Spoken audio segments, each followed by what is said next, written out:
আমি আব্দুল জলিল তোতা, গ্রাম শিমুলতাইর মধ্যপাড়া। আমি এর আগে ৫-৬ বছর আগে মুকুল নামে আমার এক চাচাতো ভাই, সে রাজনীতি করতে গিয়ে নিহত হয়। সে বিচারটাও আজ অবধি হয়নি।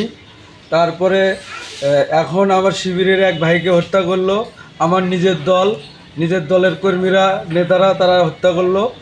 আমি এর প্রতিবাদে আমি আর বাংলাদেশের কোনো রাজনীতির সাথে জড়িত থাকবো না।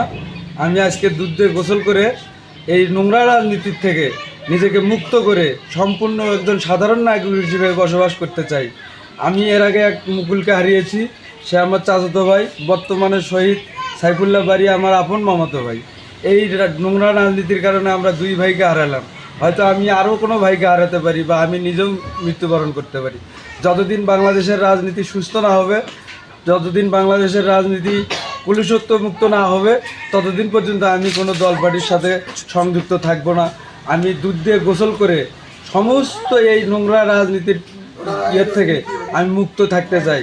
আমি আমার ব্যবসা এবং আমার পরিবার পরিজন নিয়ে চিন্তা করতে চাই, আর কোনো রাজনীতির মধ্যে থাকতে চাই না।